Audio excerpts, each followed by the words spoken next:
Who is user? Why would your Zoom name be user? For crying out loud. Your Zoom name should carry your name. Okay, so liquidity. What is liquidity? I believe by now everybody will have pretty much have a close idea of what liquidity is, and I'll go up. So what is liquidity, guys? It's what drives the market. You said what?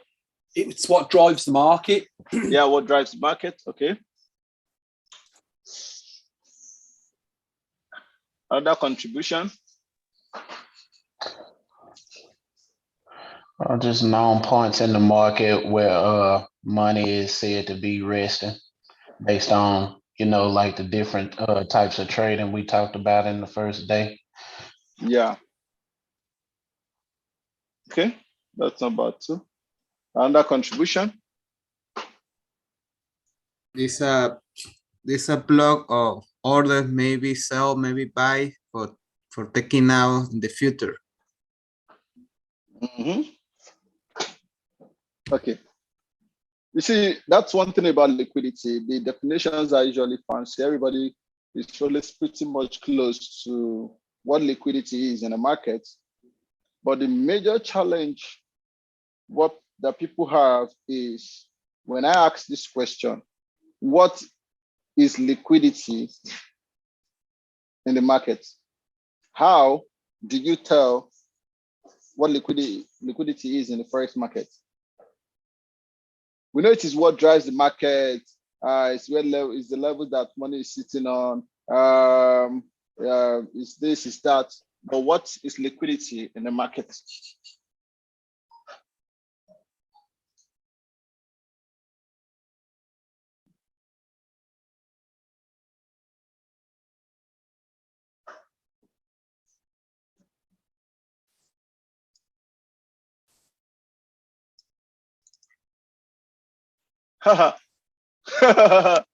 Nobody's saying anything, man. Oh, sorry, I didn't realize he was asking a question. Yeah, say it again, man. What is liquidity in the market? So that's it. That's always the answer, man.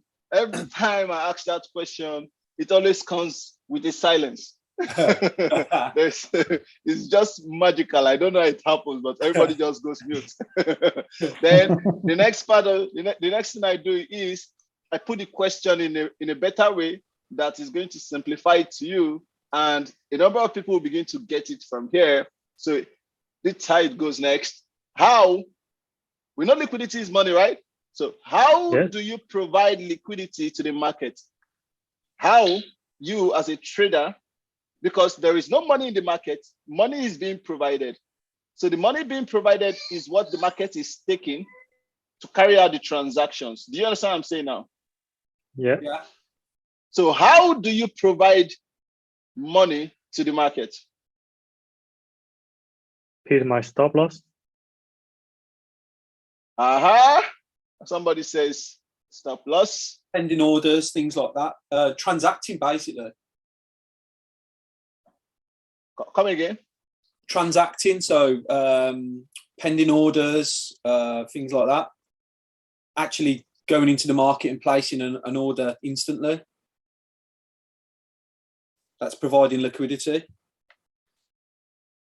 Yeah. So now you see what I was saying. When I put that question that way, a number of people start to get it. Can you see that everything you needed to know about liquidity, it actually started from your MT4. Liquidity is money you provide to the store, okay, to the cashier, to the attendant, for a product to be given to you, right? So now liquidity is the value you provide for a transaction to happen. So you ask yourself, how do you provide liquidity in the market? And you would realize that this has nothing to do with equal lows, equal highs, or whatever. However, it has everything to do with how you put your money in the market, which is by setting A limit order, a stop order, be it buy stop, buy limits, sell stop, sell limits, or by setting your stop losses, by executing your trades, by setting a break even, any type of order at all that you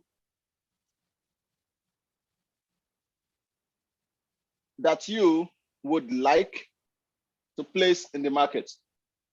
That order you're placing is you providing liquidity to the market.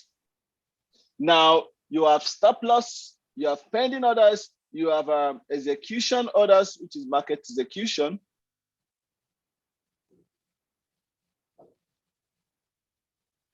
You have break even.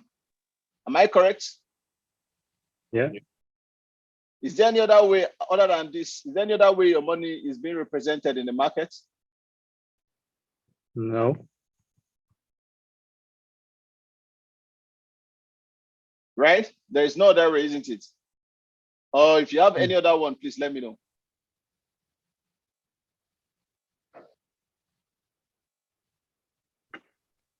None, right? So Yep. all of these is what liquidity is in the Forex market. The last class I had on liquidity, somebody said, take profit. Take profit is not liquidity. When you said take profit, oh my goodness, hold on. Mohammed Habib must have joined this call again. Please mute yourself, Mohammed Habib.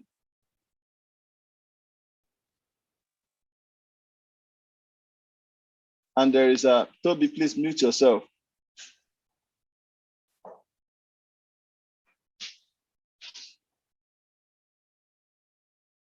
Thank you.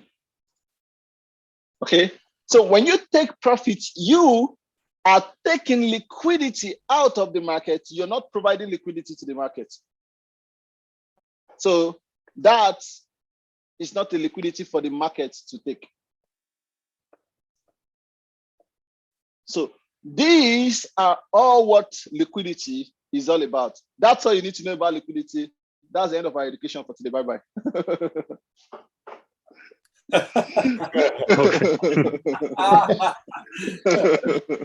want my money back. I want my money back.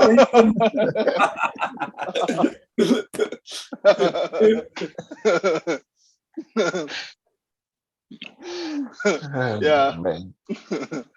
Okay.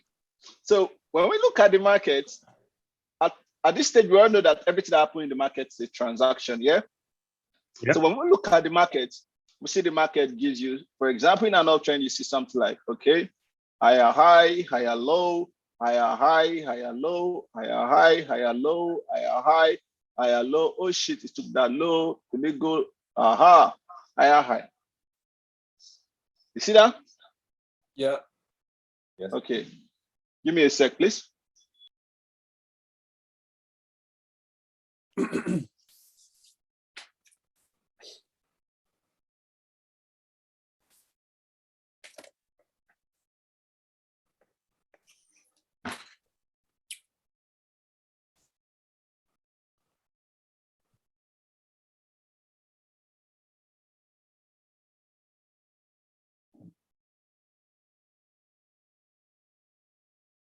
Aha.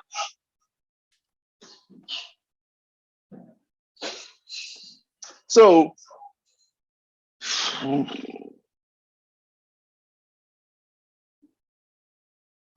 give me a sec, please.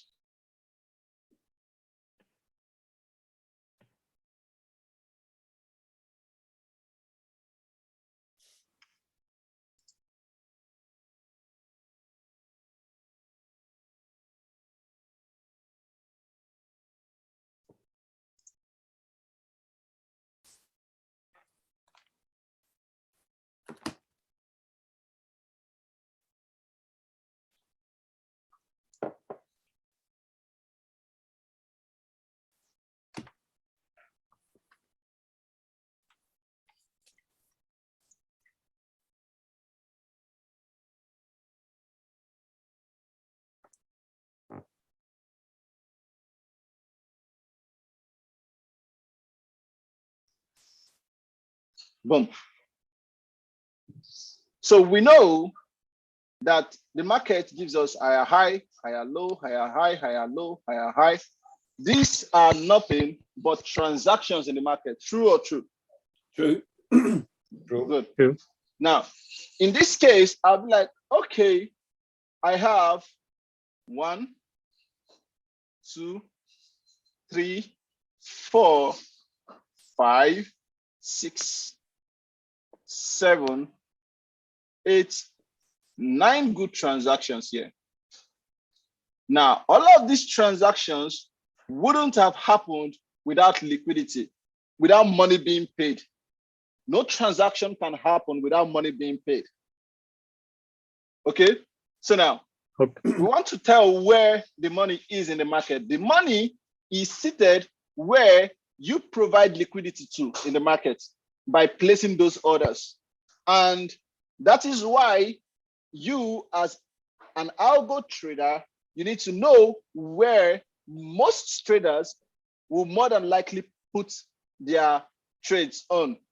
Okay, so now let me ask you this question. The first item here is the stop loss. As a trader, where do you put your stop loss in the market? Below a recent low, above a recent high. Good. So which means we have liquidity here. We have liquidity here. True or true? Yeah. We have liquidity here. We have liquidity here. We have liquidity here. We have liquidity here. We have liquidity here. We have liquidity here. Okay, so let's leave these two out of it for now. Above every highs and below every lows. Let me first add this. We have liquidity here and we have liquidity here. Now, this explains why price would take out this high and next thing we see is correction happening. Oh, so that was what really happened. Price grabbed liquidity and then, use that liquidity to carry out this transaction. So that's it. Is it making sense now? Yeah. Good. Yeah.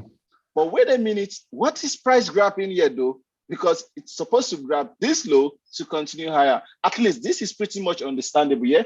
But what about all of this? Well, let's continue. We just talked about stop loss here. Now let's look at the pending orders. Okay, pending orders. Where do you set pending orders? In the market, for example, you'll be like, breakout traders will be where? Waiting for here to break out and they set their buy stops here. True or true? Yeah. Yeah. Versatile traders will be where? Will be waiting for price to reverse back and they still set their what? Pending orders here and have their stop loss here, right? Am I correct? Yeah. Good. So you see why there's a lot of liquidity sitting on this high here. Does it make sense now? Yeah. Yeah. Good. So that's why this level still maintains that level where liquidity is sitting. And the same thing goes for what? The sell stops and the sell limits. So number 2 ticked. Let's go to execution. How and where do most traders execute their trade? Do they execute their trades halfway or they are interested in executing their trade at the structural points? We are interested in executing your trade, everybody? Yeah. Yeah. Structural points. Structural point, obviously. You see that? Mhm. So everybody is more than likely interested in placing their trade in the structural point, and which means you have liquidity sitting here, here, here, here, here, here, here, here, and here. Boom. If you execute this trade, you go in profit, do you break even or not? Yes. Yeah. Yeah. Most traders tends to break even where? Almost above their entries. That is what break even is, right? No loss, no win, isn't it? at your entry. Am I correct? Yeah. Yeah. So where do you break even? Somewhere there. Am I correct? Somewhere there, somewhere here, and like that too. Am I correct, please, everybody? Yes. Yeah. So we are all on the same page. Boom. That's how your money is being represented in the market. And those are the levels where money is sitting in the market, because that's how every other trader is looking at the market.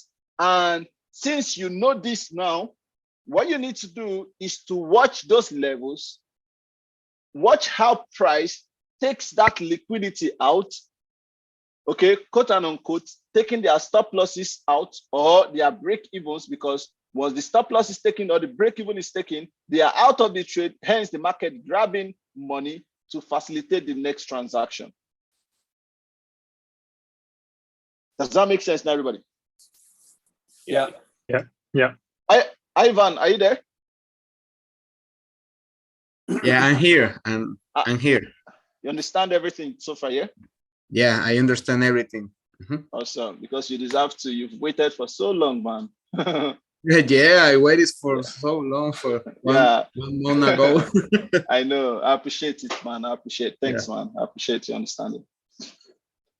Okay. So now, you see, the thing is, instead of you sitting down and racking your head and say, wait, is this not the high? So there's liquidity here. Oh, there's stop losses here. Oh, there's pending orders here. No, you don't have to do that. Okay. I've done the right thing for you guys. All you need to do is follow the 3 types of liquidity. What are the 3 types of liquidity? Given the market structure and given the levels where these liquidities are sitting on, I have divided them into 3. And the first one is called transactional liquidity. Okay, transactional liquidity. Okay, into bracket TLQ.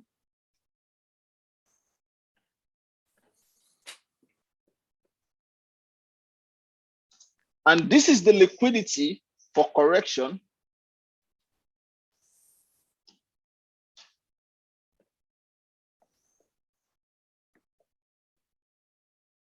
Then we have structural liquidity.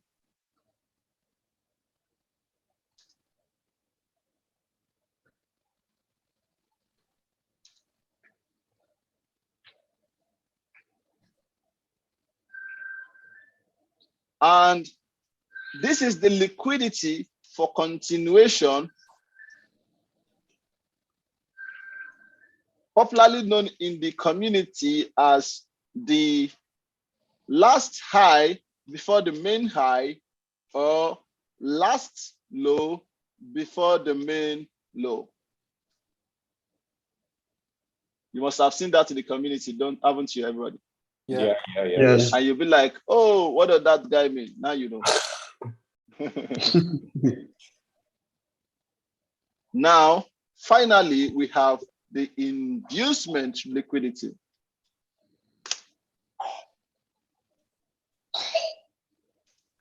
ILQ. This is the liquidity for what? For expansion.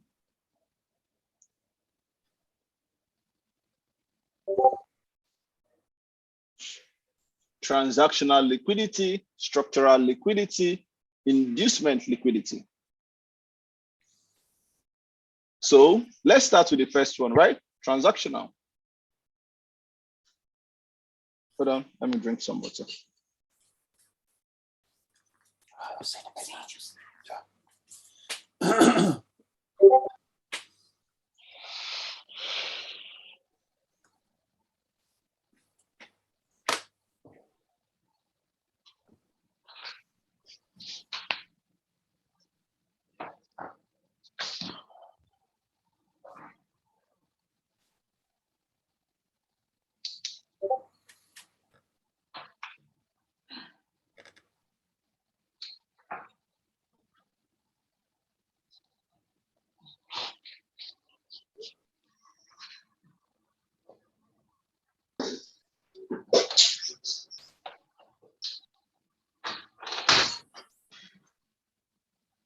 Boom.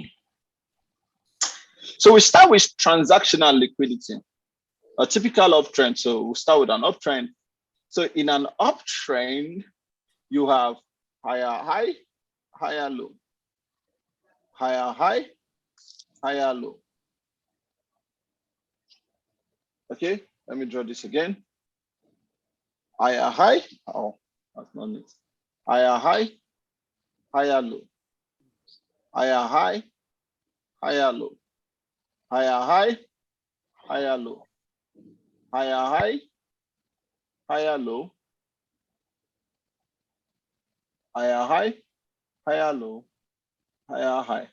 Let me just do it this way so you guys have enough details to work with. Just like that. Good.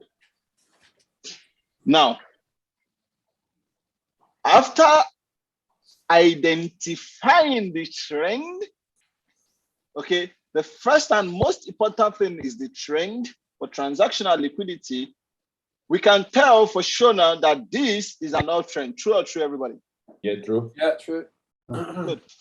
So now that we can tell that this is an uptrend, what you have sitting here is what? A liquidity that was called the transactional liquidity. So when this liquidity is taken, what does it do? It enables this transaction to happen. Every time as price proceeds higher, every time a high is taken, it enables that transaction to happen. Transactional liquidity taken. Remember, as price continues in an uptrend, what is this? This is going to be seen as the impulse and the correction. So that's why it is the liquidity for what? Correction. Transactional liquidity taken, we expect a correction, it goes. Transactional liquidity taken, we expect a correction, it goes. Transactional liquidity taken, we expect a correction, and it goes. Nice.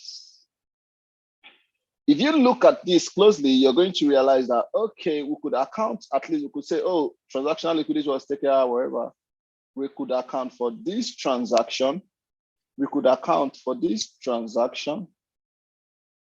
We could account for this transaction and this transaction too. Everything is pretty much efficient, right, everybody? Yeah. Yep. Yeah. Good. But now the question is, what about this transaction? What about this transaction? What about this, and this? What liquidity is responsible for it? The liquidity responsible for it is what we call the structural liquidity. Two things are essential for structural, for what's the name? Continuation trade. EPA and the structural liquidity. Okay, so I believe everybody knows that already, because the first rule is never place a trade, never trade from inefficient price action. The second rule is what? No MSU, no trade. Trade. Now, you ask yourself, wait, what does it mean by structural liquidity though? Everybody, please pay close attention to what I'm drawing. What does it mean by structural liquidity though? You see, when you look at the market, remember, every push in the market have its own what? Its own market structure, right? So now when you look at the market, the internal structure in the market, which is what most traders do, they look at the higher time frame, then go to the lower time frame to refine it, get the BOS, and then trade from there. Am I correct? Yeah. Yeah.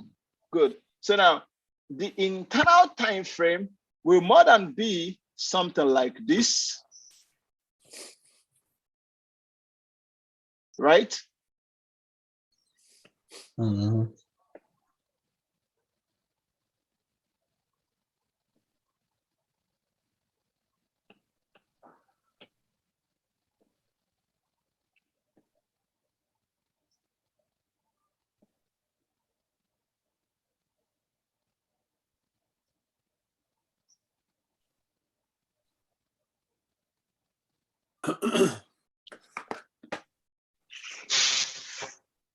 Now, what most people would do is if they follow this trade, for example, Yeah, Mike. bearish. Mike Yusuf.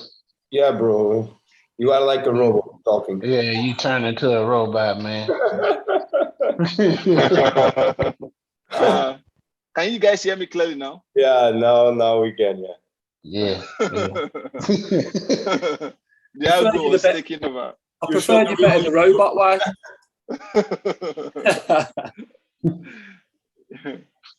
Yeah. So now, what most people look at is once you look at this internal structure, for example, you see this will be seen as what? Let's say this will be seen as BOS, right? Yeah. Then most people want to what? Buy from the retest, isn't it? Mm-hmm. Then when they buy from the retest, they break even here, right? Yeah. So in most cases, when price comes back, price comes to target that level because that level is where liquidity is sitting on.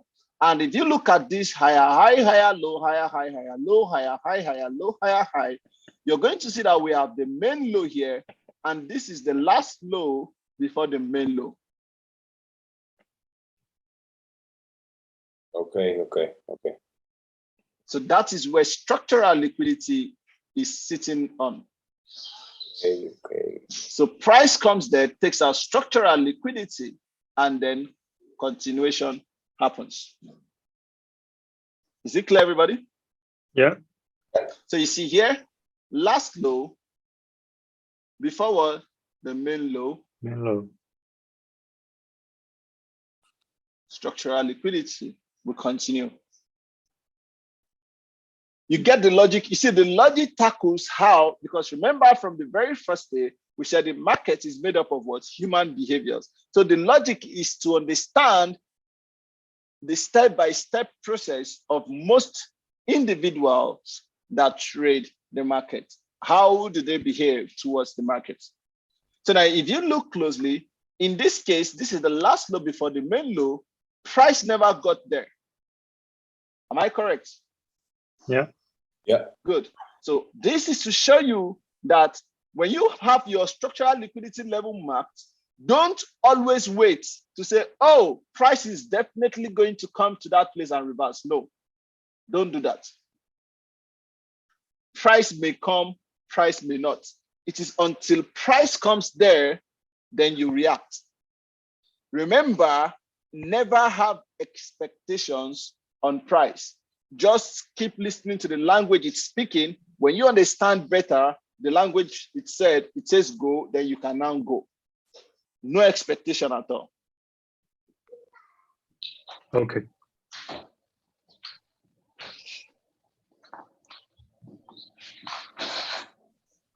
I hope it's making sense now, everybody. Yes. Yeah. Now, these that didn't tap into this liquidity, can you still catch this buy, everybody?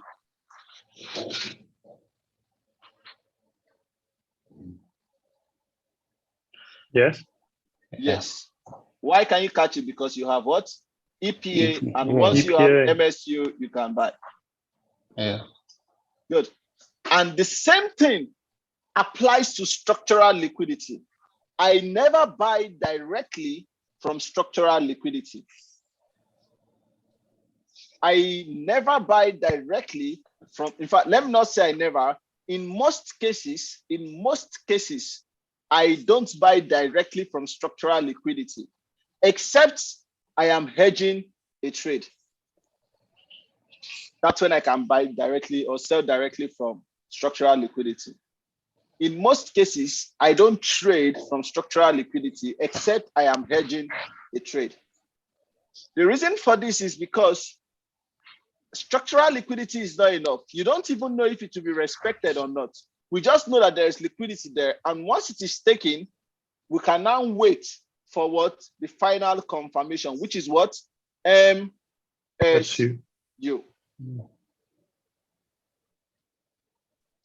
Okay, so you wait for MSU below the last low before main low, is that? No. Once the last low before main low has been taken, then I ask myself, do I have an MSU into it? If yes, then I buy it. Okay. If I don't have an MSU into it, do I have an MSU away from it? If yes, I will also buy it too.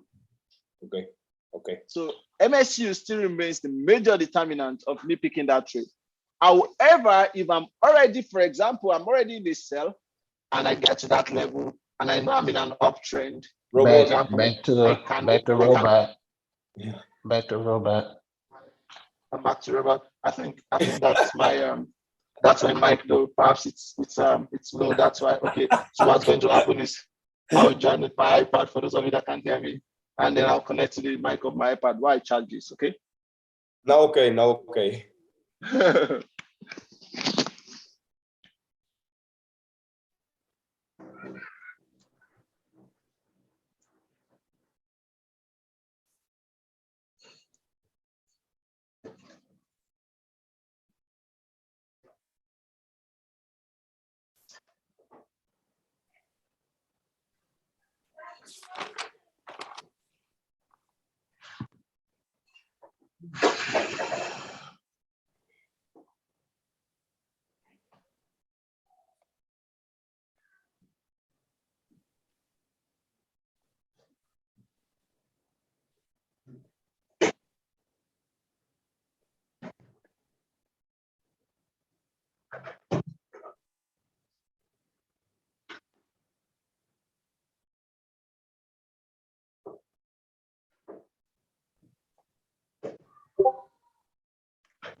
All right, guys, can you hear me now? Yeah. Yeah. Now you are human again. Yeah, I'm human again.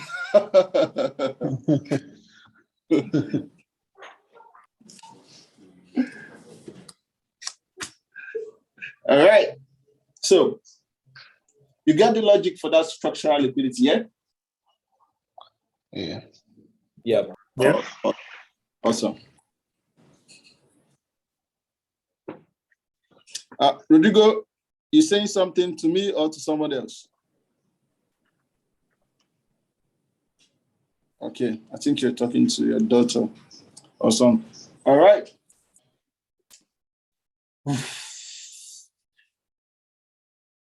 Let's look at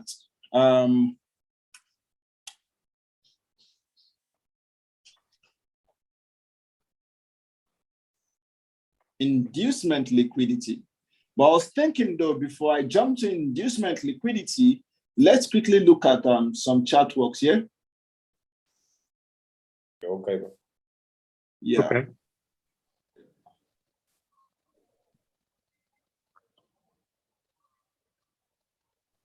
Now, you know, at this point, I don't think anybody is surprised anymore because everybody's like, yeah, everything Yusuf says is pretty much different. So I was expecting something different in liquidity too.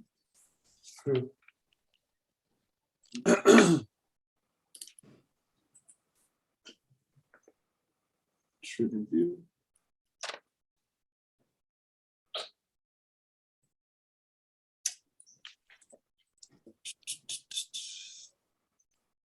Trying to open my chart.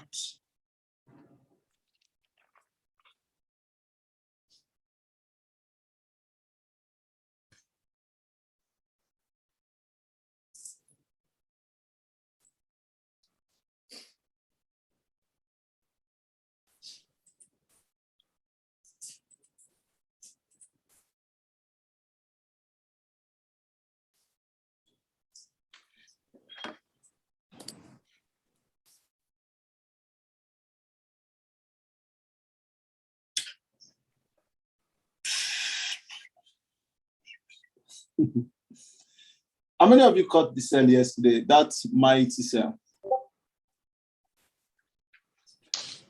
I missed it. I did.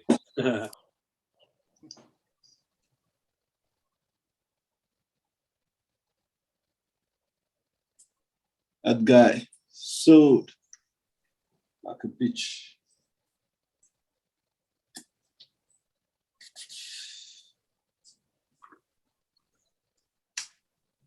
Sorry, I can't see the charts. Yeah, I'm loading the chart actually. That's why. Okay. Yep.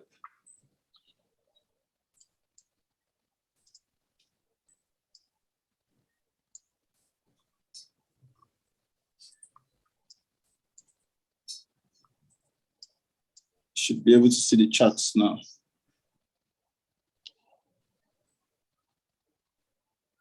Right? No, I can't see it. Okay. Yeah. Good. Now, Oh, yeah. Yeah, I can see now. if you look at this chart, I'm just going to show you guys 2 examples and then that will be it, okay? So that we can quickly wrap things up, okay? Yeah, Okay. Now, if you look at this chart here, let me use this guy. You see this low, sorry.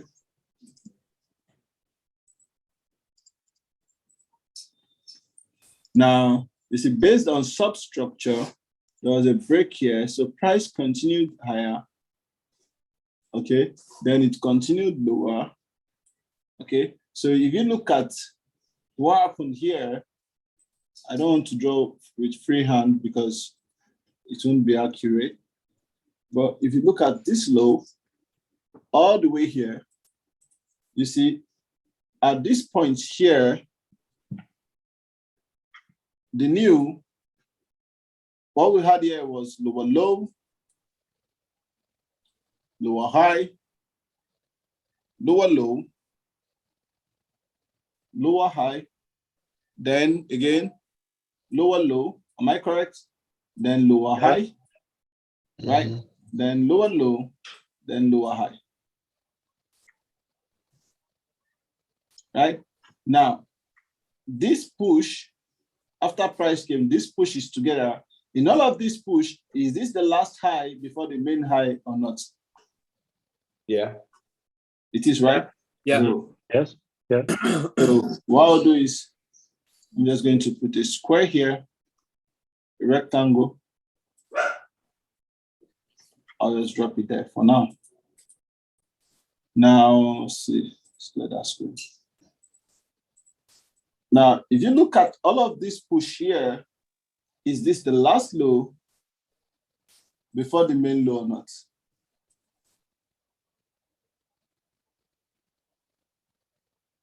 Yeah. Good. If you look at, every push is significant in its own distance. If you look at this push, you know, this is the last low here before here as the main low, true or true? Yeah, true.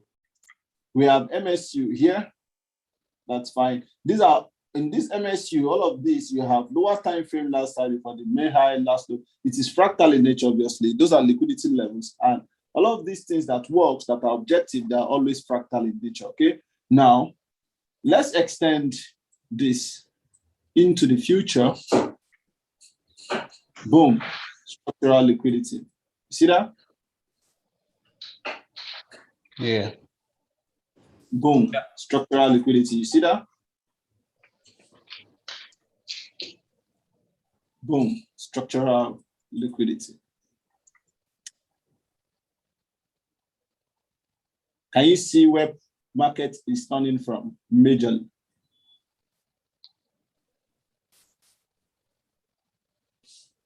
Is it making sense now, everybody? Yeah. Good. Yeah.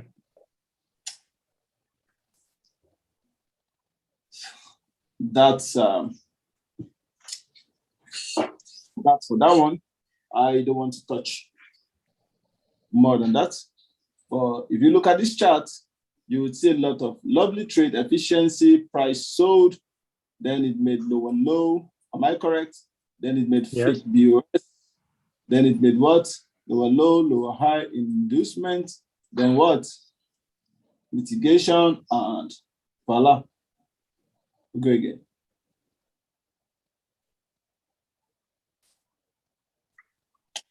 Yeah, let's leave this for now. I hope you guys understand what structural liquidity is all about now, at least with this example. Yes. Good. And remember, you combine everything with everything. That's how you get your answer. I just want you guys to see what it looks like on chat, okay? Okay. Okay, bro. Good. Now let's go to the last but not least, the inducement liquidity.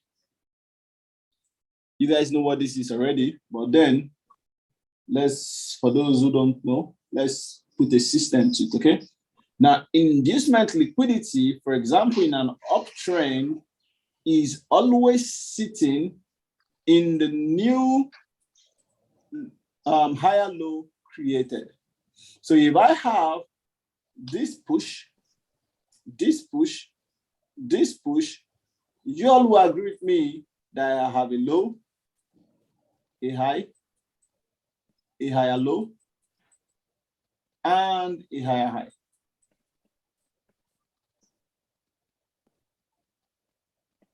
Yes. The new lower low, the new higher low created is here, isn't it? Yes. Hence, that's where inducement liquidity is sitting. So if price comes here, I will say inducement liquidity has been grabbed. Now, if price fails to come here and price comes to this level, for example, and then pushes higher again, everybody, does my inducement liquidity stay here or it has moved to here, everybody? Move to here. It's It moved. moved to, It's moved here. Yeah. yeah. Why? Because here is now the new higher low. So inducement liquidity in an uptrend is always found in the new higher low. And in the downtrend, it is found in the new lower Low high.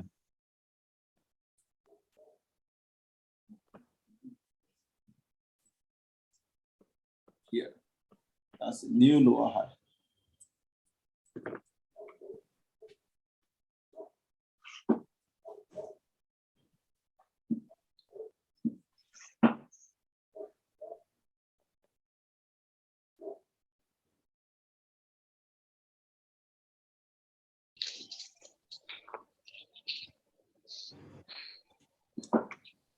Wang, it seems the time we usually have our session is often late for you, yeah? It's about 8 p.m. to 12 a.m. Oh, wow. That's nice. Well done. Yeah.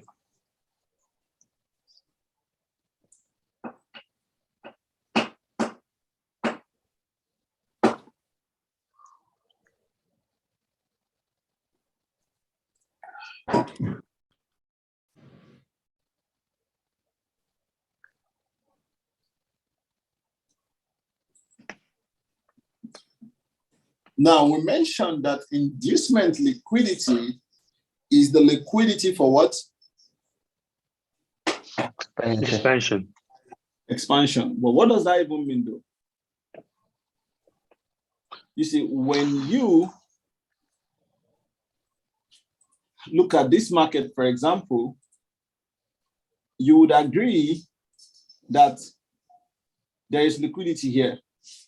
Am I correct? That's what structural liquidity, isn't it? Yeah. Mm-hmm. There is liquidity here. That's what structural liquidity, isn't it?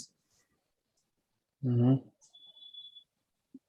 Now, if this liquidity was not taken, try just gain efficiency, grab some type of liquidity, which is going to be more or less internal liquidity, thus internal structure. Of course, so now you see, this will be more of the main push, right? But this is more of the internal push. So which do you think carries more liquidity? Is it the higher time frame or the lower time frame? Yeah, time frame. Higher time frame. Good. So no, excuse me. So now if price, for example, comes here, grabs this liquidity, that's good money, right? Mm-hmm. Yeah, that's right. Yes. Good. Hold on, please. Just trying to change this guy to red.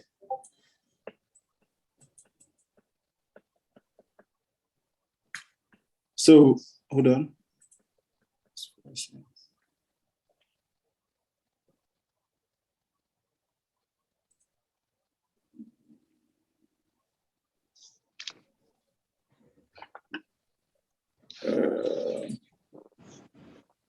Viewers, please let's look into it after the class, okay? All right. So now, if price takes this low, that's good money.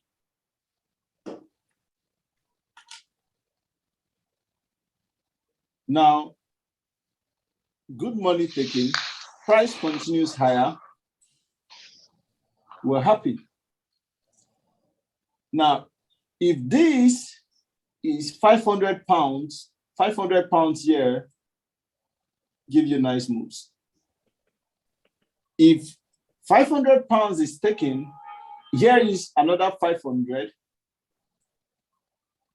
Do you expect this or you expect this? Yeah, bigger expansion. Yeah, See, more because there's, yeah. exactly, because there is more money, right? Now, if price comes here, do you think it is going to stop here or it's going to go higher? higher. That's what tends to happen in the market. The more money that is taken, the more the moves. That's why inducement liquidity is a liquidity that tends to take structural liquidity, and the inducement itself then eventually leads to price expanding. Let me quickly show you guys a good example from the higher time frame, because that will be quicker. Let's do the weekly, for example.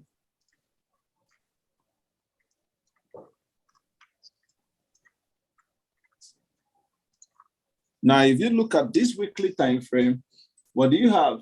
You have some nice push. Okay, I'm just going to put it here.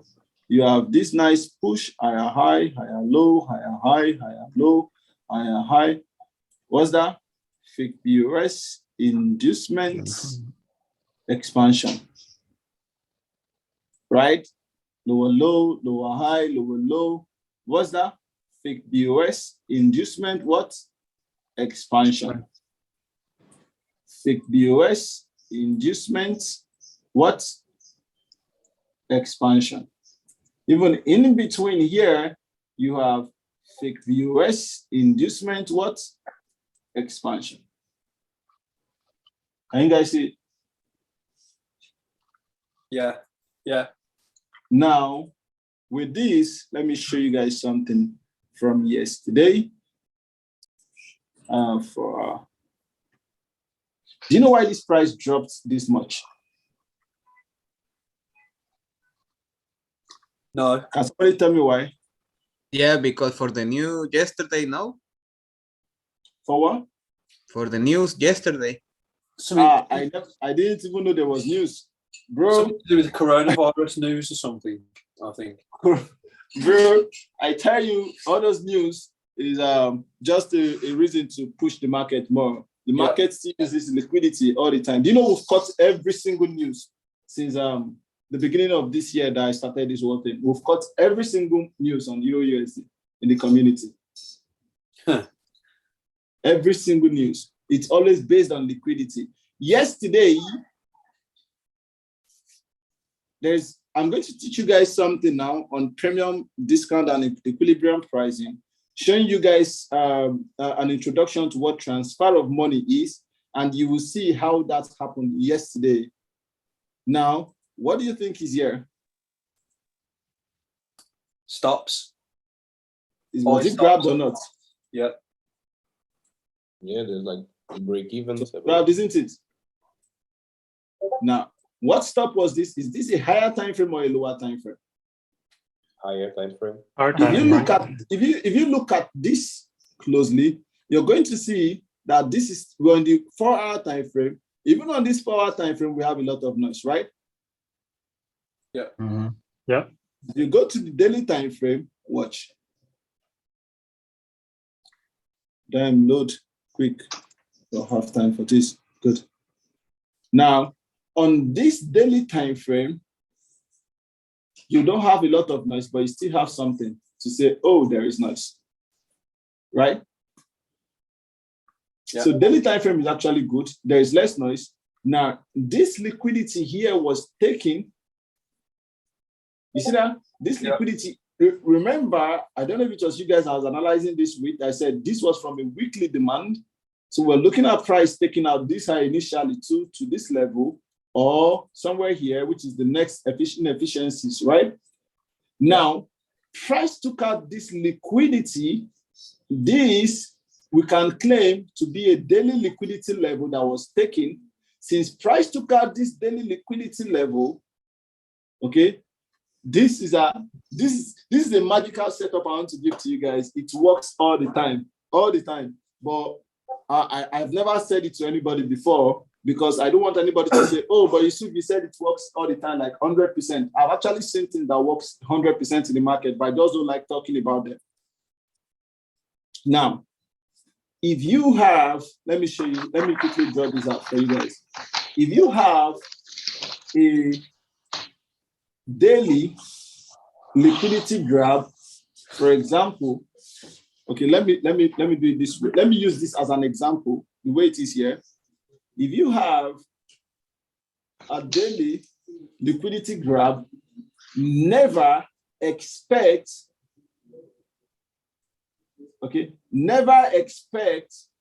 a 4-hour efficiency to hold it. Price will more than likely take out this efficiency here before it continues again. Because that's if it wants to continue bullish. It is more than likely going to take this. The kind of trade I like the most is the ones that comes to this efficiency and respect it. Do you know why?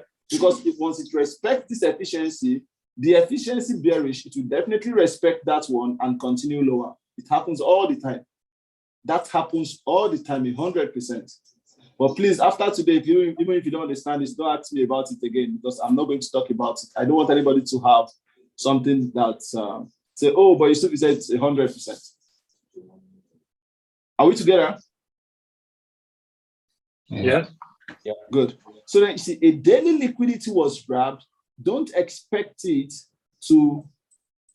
4-hour efficiency to continue this guy higher.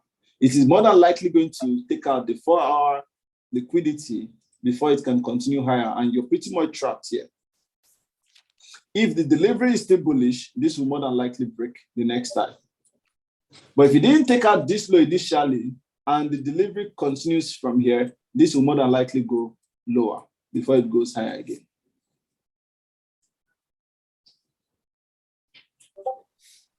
Am I making sense, everybody? Yeah. So the liquidity that we took on daily, what's the name? Not structural liquidity, or it is structural transaction? Sorry, no. Yeah, this is now in this case. You see, if it are taking for this daily, taking this high, which is the new lower high, would have been what? Inducement liquidity. Now it led to take out this level. We know that there's liquidity in every highs and lows. We can't tell for sure that, oh, a liquidity is here. We can't tell what name of liquidity is here, but we can claim that this is a transactional liquidity because we are currently what? Delivering bullish. Okay. Remember, that's why I said one major determinant of transactional liquidity is dependent on how price is currently delivering. So price did inducement liquidity yesterday for continue buying to grab more money. So now, market. exactly. So you see, when price grabs this liquidity, look at, I told them yesterday, it was even live. I said, the next target is here. I never knew there was news. Can you see that? It won't respect that efficiency. It's going to grab the liquidity here to use that to push higher too. So now, if it respects the efficiency, if, for example, price respected this efficiency and did something like this, what it is going to do is come back here, get efficient again, then grab this liquidity. If this is still continuing higher, it will grab that liquidity finally here and then continue higher. These are also part of transfer of money topics too. It's not in the curriculum at the moment because I'm still working on it. But as soon as I'm done, I would put everything into a community call for you all in the community. Okay? Yeah. Okay. Yeah. But it's in the curriculum for those that will attend February bootcamp or the bootcamp refresher. But you guys don't worry, you'll get it in the community call. Okay? So now, that was exactly what happened yesterday. You see that? Because a higher time frame liquidity has been taken, the target is that it is most likely going to grab the next possible lower time frame liquidity. Now, to do this, what did he do? Let's go to 5 minutes. Boom. What did he do? MSU. The BOS inducement works like a charm. Works like a charm. At this point here, can you see this candlestick formation? Yeah. This is the candlestick formation the market does 70 to 80% of the time when it is ready to reverse. It is the candlestick formation I use for most of my entries. It is called the rejection candle. I don't teach this explicitly, but I begin to chip it in from this stage till we get to the forward testing stage. Then you see how I apply it. Okay.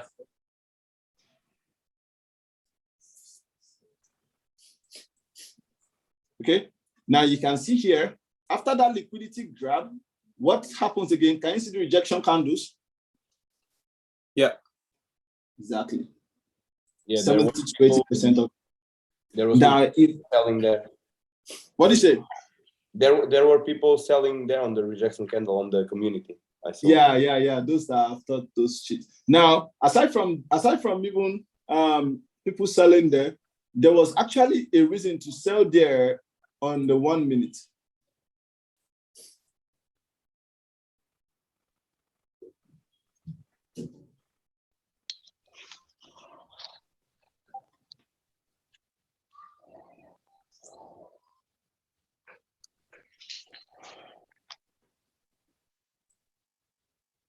If you look at the 1 minute time frame, some broker gave here as an inducement, some broker gave nothing, so that was fake BOS inducement. Some broker gave nothing. Some people saw it as fake BOS inducement, and then they sold here.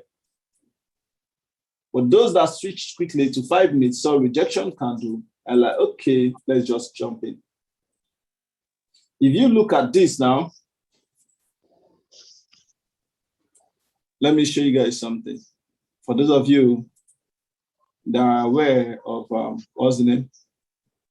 Sponsored candle and the concept of IFC.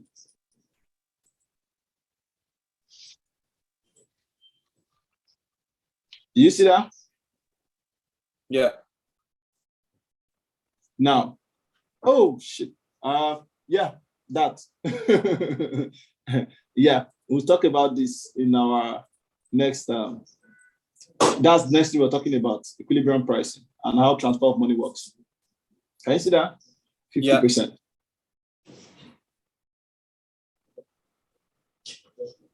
Take BOS, inducement.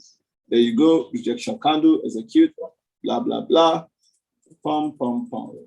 So you blend all those 1 minute candles, those bullish buy to sell candles, and then that's 50% of that is the entry. Well, no. I wouldn't enter the trade because of 50% of this, and I might enter the trade because of 50% of this. The usage of this is completely different to a number of schools of thought. So I will just tell you what is objective about it and what is subjective about it. Then depending on the market scenario you find yourself, that will determine if you are going to use it to buy or not. Okay.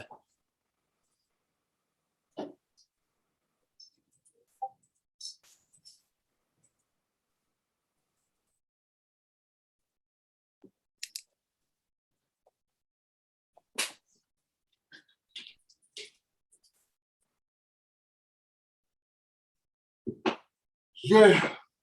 So you guys see how it all works now, yeah? Yeah. Good. That is what liquidity is all about. Liquidity is not equal highs, equal lows, or relative equal highs or relative equal lows. There is nothing, absolutely nothing relative in the market. Okay, if I have this, and then this, what does this mean? Some people will say, oh, that's relative equal highs. Am I correct? And they will be looking for a trade here. But me, what I see here is different. What I see here, excuse me.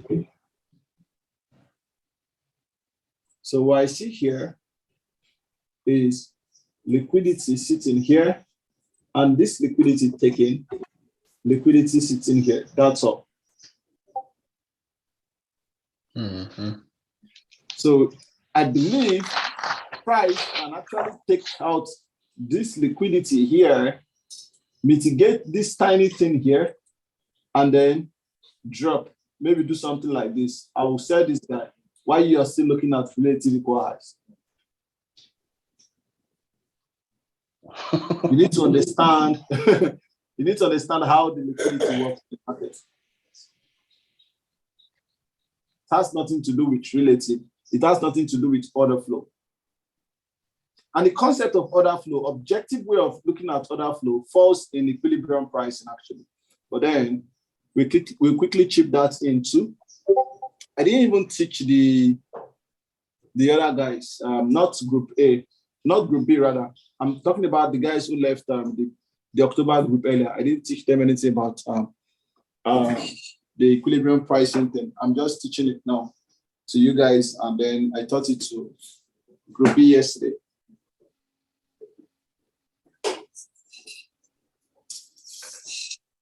Is it clear? Yeah.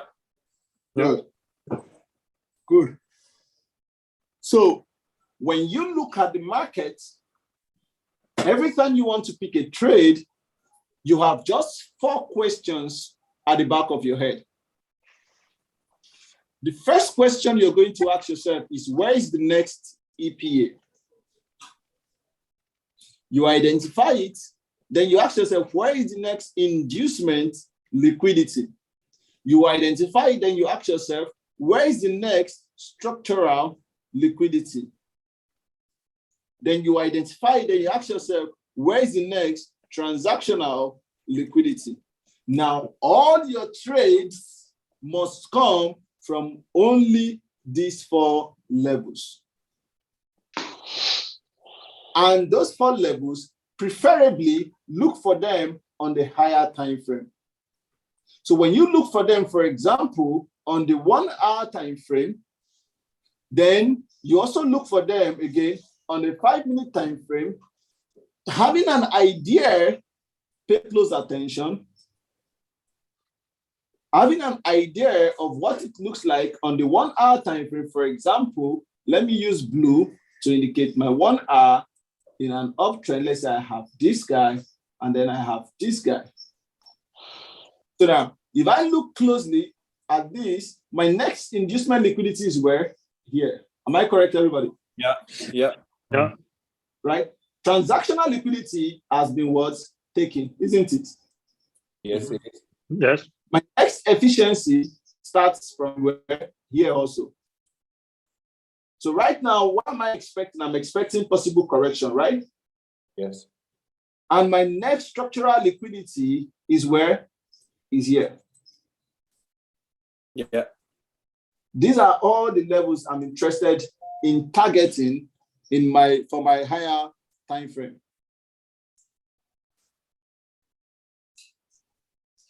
Okay, these are all the levels I'm interested in targeting for my higher time frame.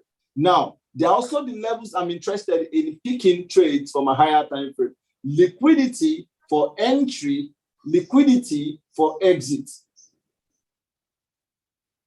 Now, at this point here, I know liquidity has been taken, correction is expected. The next thing I'm going to do is I'm going to jump into my lower time frame, and then I look for how I can jump into this trade. So now my lower time frame, for example, the 5 minutes looks like this. I ask myself on this lower time frame, where is the next liquidity? Transactional liquidity has been taken. Inducement liquidity is here. Structural liquidity is here. Then I look closely, and then price is currently delivering bullish. I have no reason to jump into the buy because I don't want to be messed up with the 1 minute. So I wait patiently to this level, and I ask myself, is this efficient? And the answer is no. So I'm still waiting. Then fortunately, price grabs this liquidity, and then I was able to catch a sell here directly based on my 1 minute.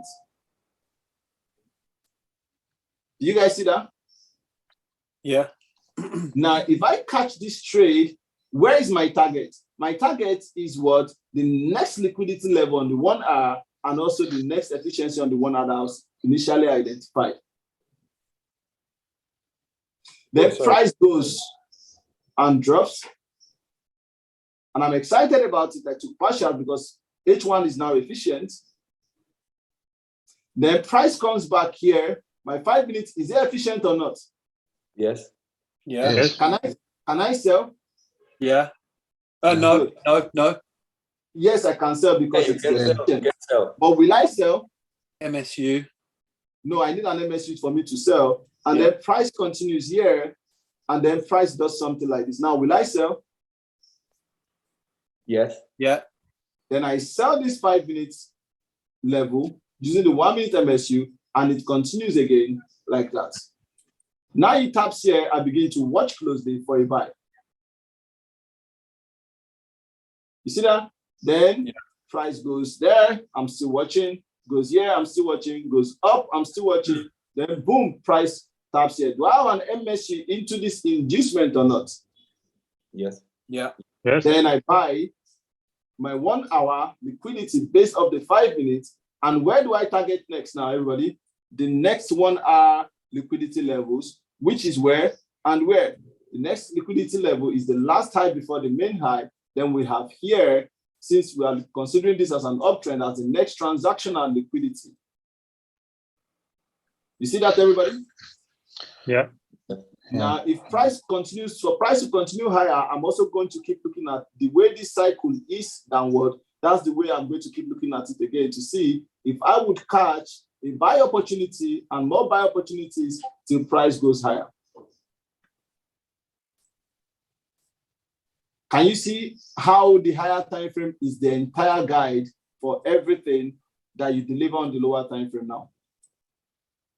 Yes. Yeah. Yeah.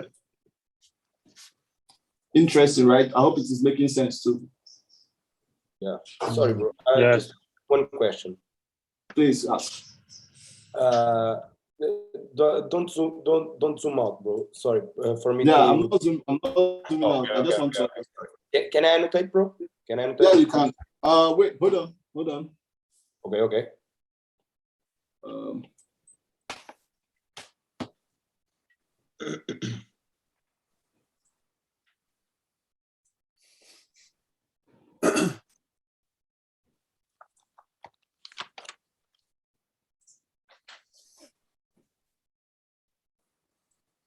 Yeah, you can annotate now. So when you took out the 1 hour structural, transaction liquidity, right? Yeah. You took out this, right? And then M5 did this, right? On the purple one. If you see the, because it made lower low, right? Lower high, and then lower low. Then you have the structural liquidity, like there, right? If in here gives 1 minute, No. you will take it? No. No. Okay. No. If price comes into this structural liquidity here, is there structural liquidity there? Yes, there is. Okay. If price comes to this structural liquidity here and it's showing sign to reject, will I sell that, everybody? What was the rule? Never sell structural liquidity directly, right? Yeah. So the first question I ask myself is this even efficient for me to consider this structural liquidity as a trade?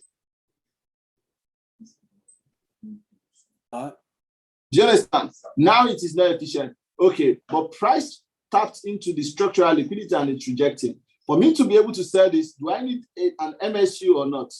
Yeah.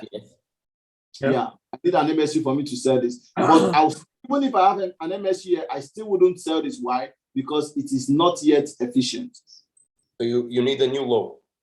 I need a new low to confirm the efficiency here. Okay. So I did bin, it was something like this. Then I have structural liquidity here, and then price taps it. Then it now gave me 1 minute MSU. I'll be glad to sell this. Okay, I understand now. Because what? This is now efficient. Okay. Is it clear? Yeah, thanks a lot, bro. You're welcome, bro.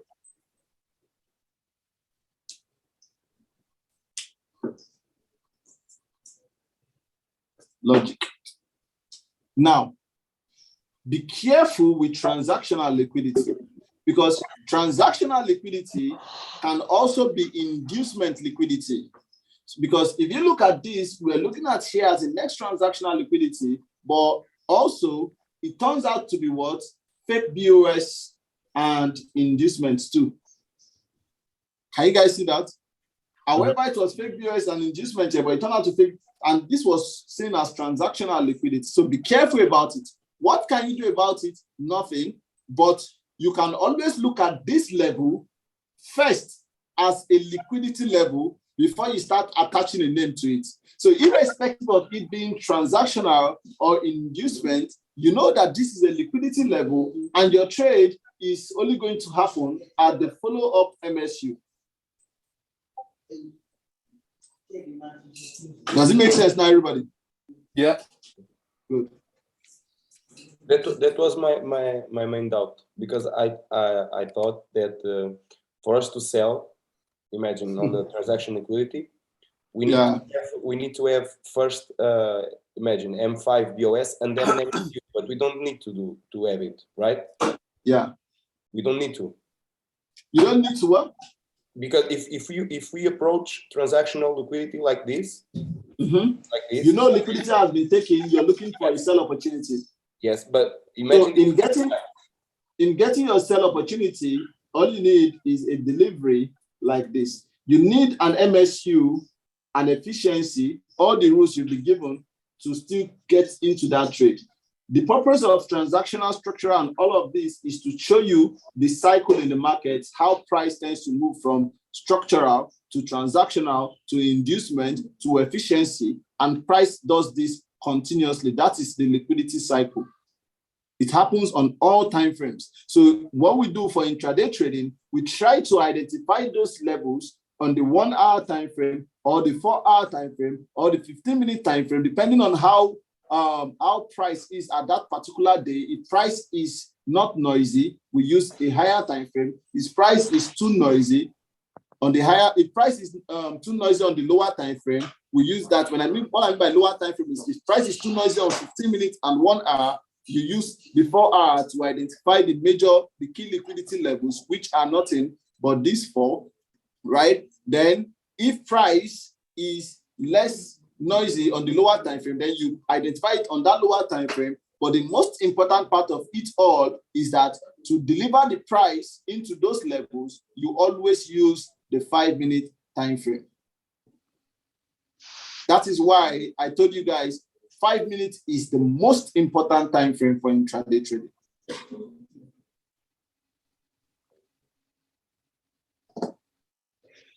And you guys see that liquidity is actually an interesting topic. It's not boring. Yeah. Yeah. Yeah. Yeah, just one more doubt. Sorry. Yeah, sure. And Sorry. as many as possible. I'm here for you, bro.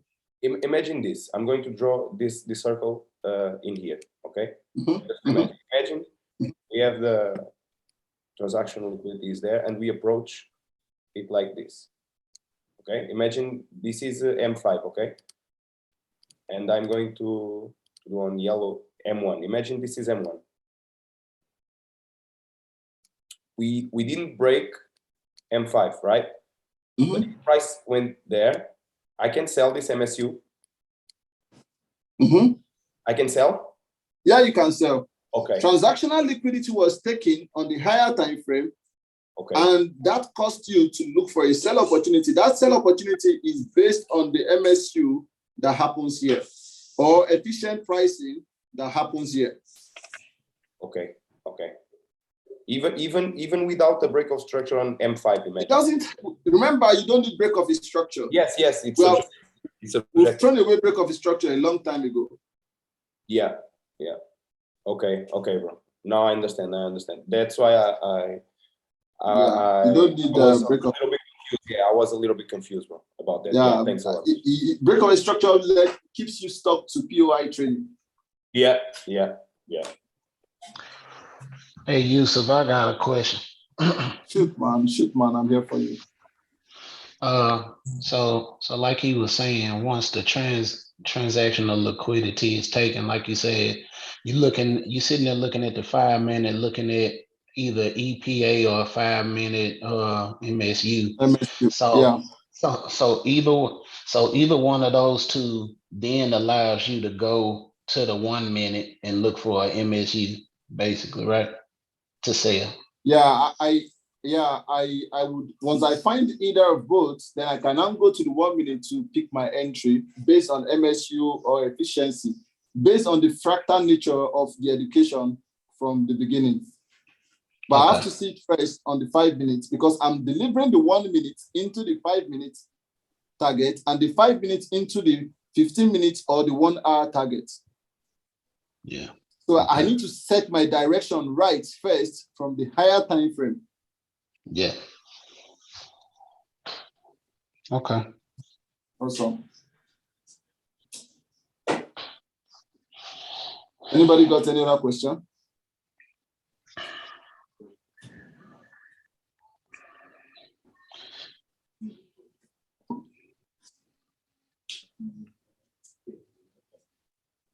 Ivan, we good? That's a really interesting topic, liquidity and liquidity cycle. Yeah. Okay, I'm good. When the transaction liquidity is taken out, sometimes we can see the traders to breakout traders, support and resistance. You understand what I mean? Well, yeah. But in this that's case, what they are sitting. So their liquidity was taken, and that's why that correction will more than likely happen. All right. That's why you see that in most cases, price makes deep retracement because a lot of liquidity was sitting here. So this transaction can't be just shallow. All right. So, but sometimes price takes this liquidity and does not make deep retracement. It just keeps going up. The reason for this is that the liquidity it took here supersedes that was here. Okay. It's a crazy thing. It's just logical. Yeah. We need to see closely the price action and react exactly accordingly. So that's why I said the price action is like a programming language. You need to understand, you need to watch, you need to listen, and then react accordingly. That's why I always encourage you not to trade the whole day. Pick 2 hours, 3 hours, and then trade. It's because, like I told somebody today, if you are having a discussion with somebody, the person is speaking a language you understand, you will be able to respond, right? Yeah. Now you guys are interacting. If you keep interacting for like an hour or two, the conversation will be meaningful. But by the time you start getting to 4 hours, 5 hours, 6 hours, then the conversation becomes not meaningful anymore. Does it make sense now? Everybody gets tired, the law of diminishing returns sets in. So it's more or less the same thing with the market. You're interacting with one another because our trading style requires you to actually watch price candle by candle because you understand what every candle formation is actually talking about. So how long do you want to do that? When you can do this efficiently for an hour or 2 or 3 hours daily, and then you make good percentage of your account and you're done for the day. Does it make sense? Yeah, bro. Yeah. Good. And it doesn't restrict you to any timing. It could be Asia, could be New York, could be London, any timing at all. Everything still revolves around the same liquidity cycle. It is around that same concept that people begin to build the concept of time and price, whatever. By the end of the day, this is superior to it. They're just taking a fraction of it and say, oh, within this time, this happens. I'm telling you, within those time, if there is no MSU, that trade will never happen. If there is no liquidity graph, that trade will never happen within those time. So, oh, it happened today, but it didn't happen tomorrow. Oh, that's what you find there.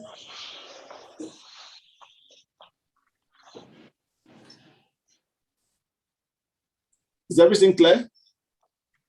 Yeah, bro. Awesome. Yeah. Awesome. Wang, is it clear? Yeah. Awesome. Good.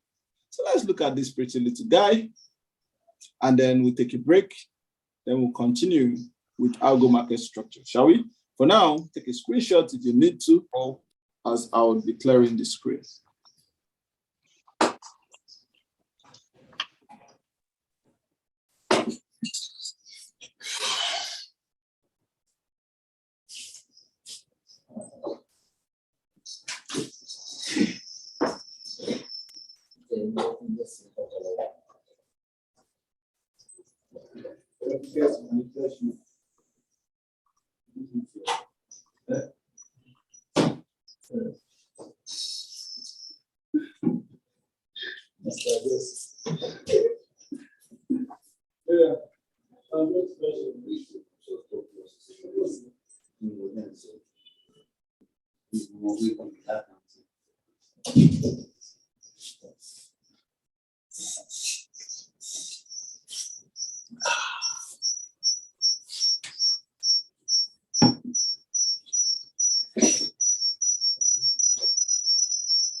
Oof.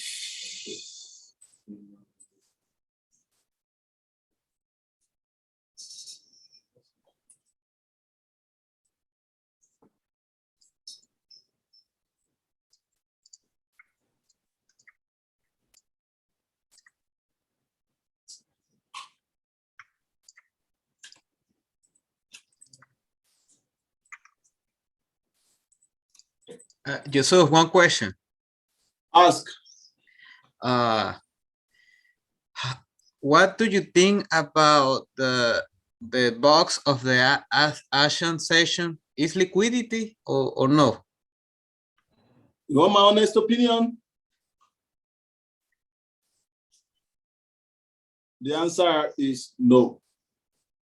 Asian range has nothing to do with liquidity or not. If you've been in the community for a while, have you seen anybody mention Asian range, whatever? No, I never saw. Yeah. I was looking for, but I never saw. Asian range has nothing to do with liquidity or no liquidity or whatever. This is all what liquidity is. This is what builds Asian range. The reason why you see Asian range is slow sometimes is because of the volume being traded in the session. Do you understand?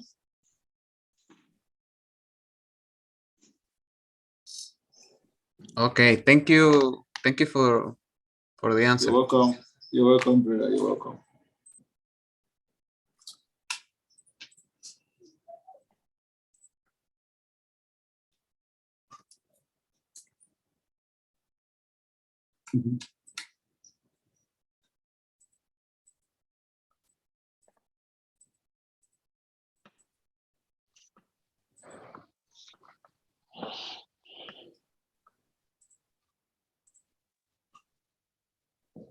So premium, discounts, and equilibrium pricing.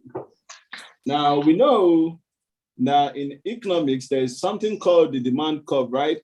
And in that demand curve, you have the sell curve,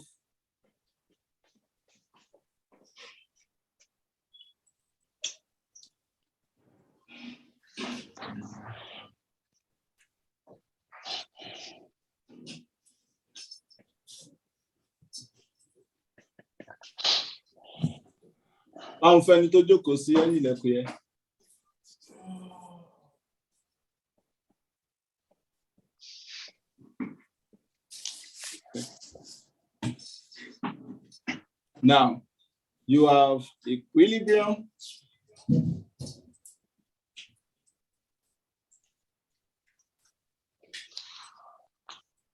you have premium. I can hear myself. And you have discount.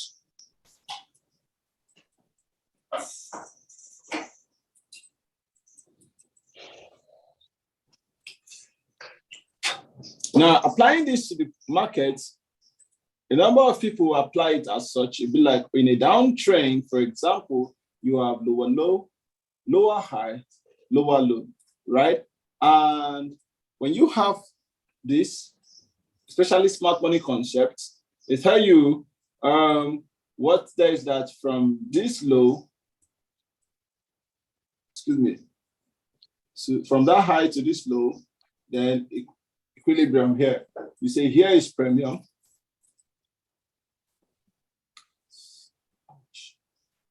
You say here is equilibrium. And here is what? Discount. And then as a rule of thumb, they'll be like, never sell from discount because you sell when the price is high and then you buy when the price is low, right? So you say never sell from premium, and never sell from discount, and never buy from what? Premium. So you only buy from discount and then you sell from premium. So what? They are expecting price to come into premium before they can sell. Right? Expectations. So that's the rule. Oh, I'm not going to sell that trade except it comes to premium. Well, can you count how many times price turned at discount in the market? Can you count it, everybody? Many times. Isn't it You see why it happens? You see, yeah. Now you see why you have to keep waiting for your POI to be hit, and it might not happen in a week, and you're frustrated. You pick the wrong trade because you're waiting for premium. Waited a week. I remember somebody was like, "You see, what can you do for me, man? I don't want to keep waiting for a week for my setup to be met, and then the moment price comes into my POI, I'm in the toilet."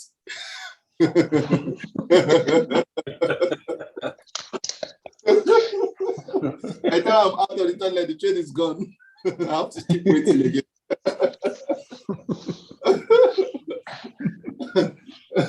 So can you count how many times price comes and fucks up your premium and then drops?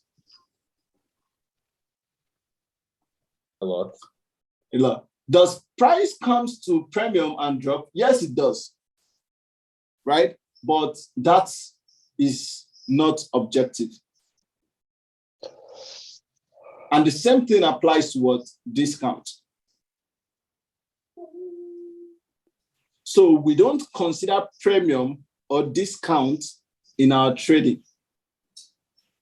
Because the way we trade, we are moving like the algo in the market. So if the market is going to go to discount and drop, we're actually moving together to that discount and we are dropping together. If the market is going to go to premium and drop, we're actually going to the premium together and we're dropping together. If the market is going to go to equilibrium and drop, the same thing, we're going together, living together. And if the market is going to fuck up your premium or fuck up your discount, it doesn't matter to us because we are the one fucking you up.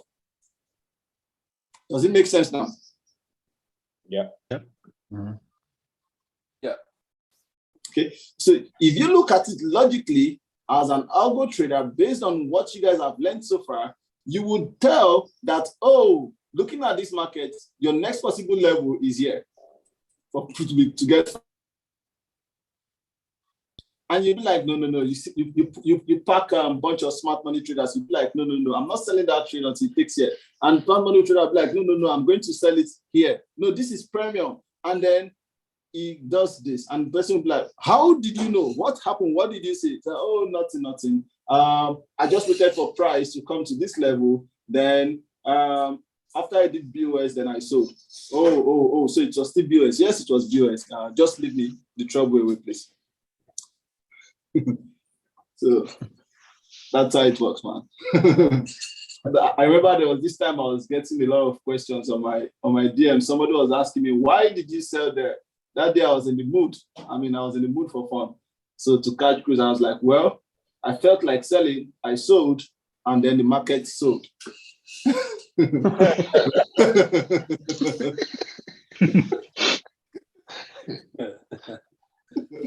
Oh, really? Yes, really.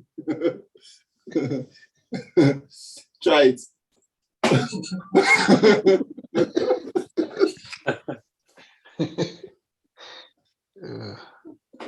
Okay. Now, the only thing that is important amongst all of this is equilibrium pricing. Because nobody hates to be cheated. That's the purpose of transactions. So you can gain value as the seller and I gain value as the buyer. So equilibrium pricing is the only thing important there. And you see, the good thing about equilibrium pricing is the first thing that is going to introduce you to what is called transfer of money. Now, what is equilibrium pricing? If you pull out your Fibonacci, okay, 50% of that level, obviously like demand and supply, 50% is equilibrium, right? So if you pull out your Fibonacci, for example, in an uptrend, you have higher high, higher low, higher high. The entire sell to buy range price is said to have achieved equilibrium when it taps at least 50% of the entire sell to buy range. Not when it has achieved efficiency. Efficiency is different from equilibrium. Now, efficiency means that price is efficient. It doesn't mean that there is still no money in this demand level. But when price taps equilibrium, it's possible that what it means is that whatever conflicts here, everybody has agreed to it.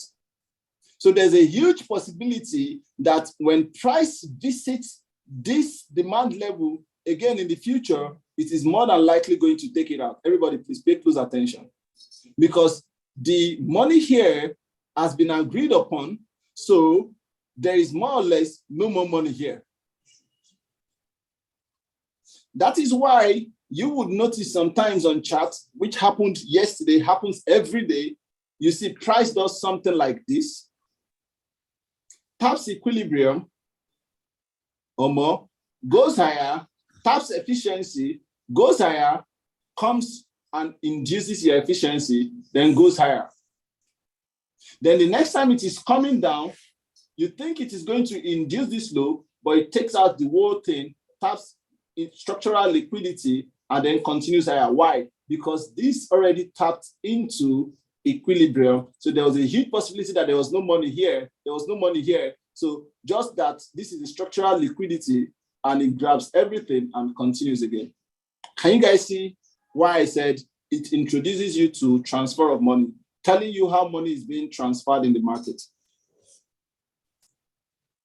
Yeah. It's a crazy logic, right? Yeah. Yeah, crazy. Jeez.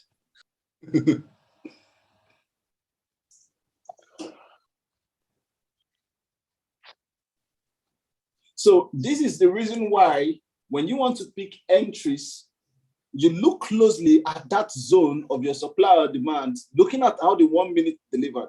If I, for example, I have identified supply, price taps right into my supply, then price does something like this. Okay, like, wait, this is a, am I correct? But is it at equilibrium? No, it is not. There is a huge possibility that the mitigation will be at the 50% of this equilibrium here.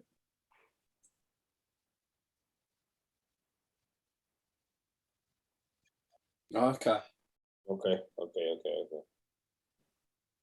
James, I believe you understand what this is for now. Because I saw your post and you're like, perhaps I'll tell you to unlearn it, but no, you don't have to unlearn it. You just need to know how useful it can be. All right. Okay, so I know there is money here, but I also know that there is money above it because it hasn't smashed equilibrium. So I want to be careful with picking this, even if it is efficient. So for me to, that's why for you to pick this, you must always wait for what? MSU. You must always wait for liquidity to be created for price to deliver. Well, this is the foundation to transfer of money, and that's equilibrium, and that is all about that. I will touch more on transfer of money, and you'll be amazed at what we will learn in the future.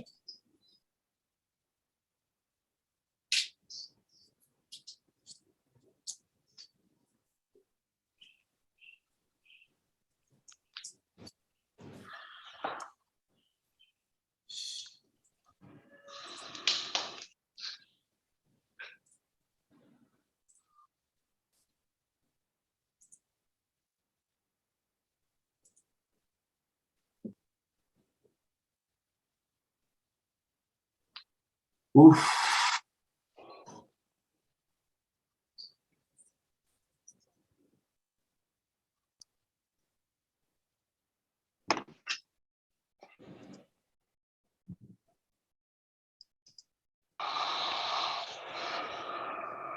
Let me share my screen and show you guys a typical example from yesterday. Now,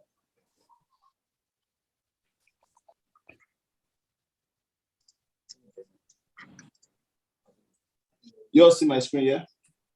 Yeah. Yeah. Now, if you look at this, can you see what happened here? Price came into this level. Let me draw something. You see, price came here. Did it tap equilibrium? No. Did it tap equilibrium? Yeah. Yeah, so there's technically no more money here. Did it tap equilibrium? No. There's possibly money here. Do we have a buy to sell here? Yes. Is it efficient? Yes. But then when it induced it, it went right into equilibrium and drops.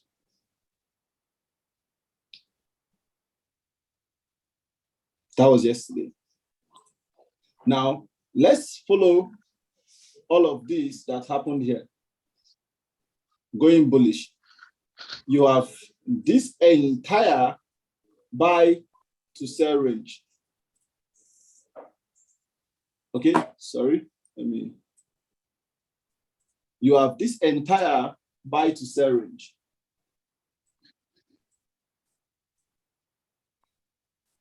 Now, fortunately, in this case, the price comes to equilibrium. Yes, it did, isn't it? Yeah. Mm-hmm. Yeah. Good. Now, what about this? You know,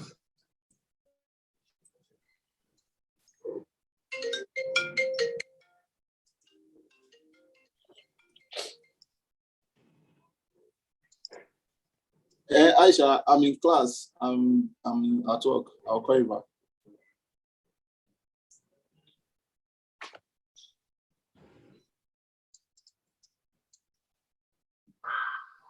Now, if you look at this closely, the price cap equilibrium. No, right? Yeah. Let me zoom out. Just watch. The price cap equilibrium, yes or no? Yes. Good. Now, first thing first, let me do this. Study price. The last high, this is the last low, right? After the wall, higher high, higher low, right? Higher high, then higher low. Yeah. Then we had higher high here, then higher low. Am I correct? Yeah. Yeah. Good. Now, this push on the higher time frame is one, making those higher highs and higher lows. Now, look at this here.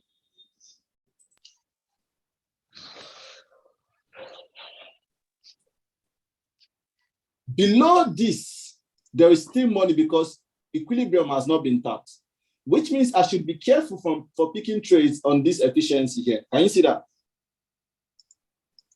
Mm-hmm. Yeah. I'm telling you guys that the first set I'm teaching this, I was always saying, I won't teach it, but here I am.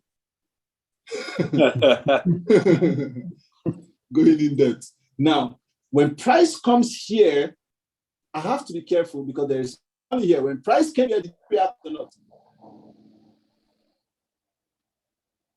Yeah. Can you see the equilibrium here? The price reacts or not? Smash this guy completely because there was still money below it. This one, it didn't come here straight up because of what? This has been tapped. But it needed to continue price lower based on the fact that it took a higher time frame liquidity here. So what did he do what did he have to do to get that? It grabbed the structural liquidity.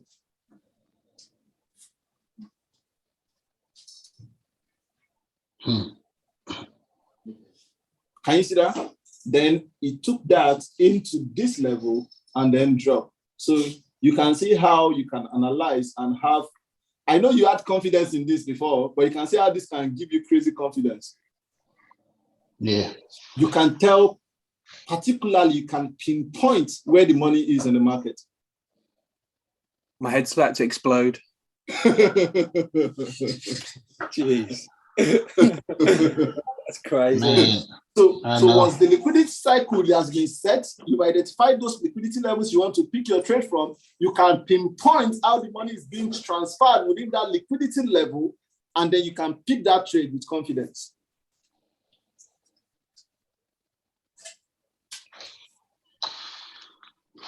damn. Yeah. Jeez.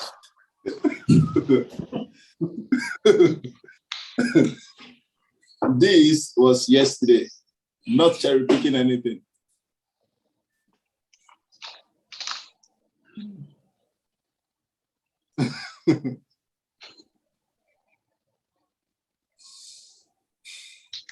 If you look at this here, just take a look. You see, price got right here. If I'm not mistaken,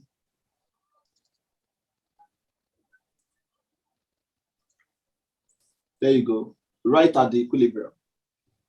You see that? So there's a huge possibility money is not in any of this again.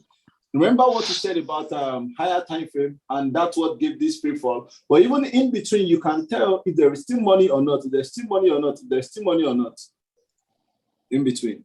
And you just try to manage your trade. But don't stress it too much. Just work it around your key liquidity levels. So you don't just monitor too much. Monitor it around key liquidity levels, pinpoint it, catch the trade. You know which one is more close to being safe, more than 80% safe, and the one that is not. Catch the good wins, catch the good loss, and then be happy with yourself.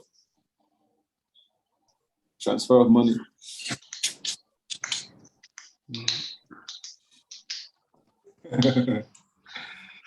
That's why Group A was like, man, they got done with you the other day after the liquidity thing, and they were just blowing the Discord up. Man, it was pumped. I get it. I get it.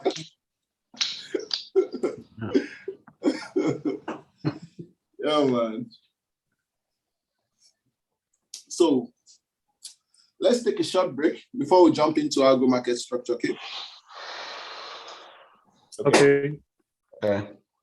We're supposed to end this session by in the next 1 hour, right? So in the next 1 hour, we still have approximately 2 hours, 1 hour, 15 minutes thereabouts. Or let me just say 1 hour. Sorry, we still have like 1 hour, 40 minutes. Am I correct? Yeah, bro. Good. So let's take a 30 minutes break. 1 hour, 10 minutes is enough for us to tackle algo market structure actually. Okay. Yeah. Okay. All right. So see you guys in 30 minutes. So that will be by 2:50.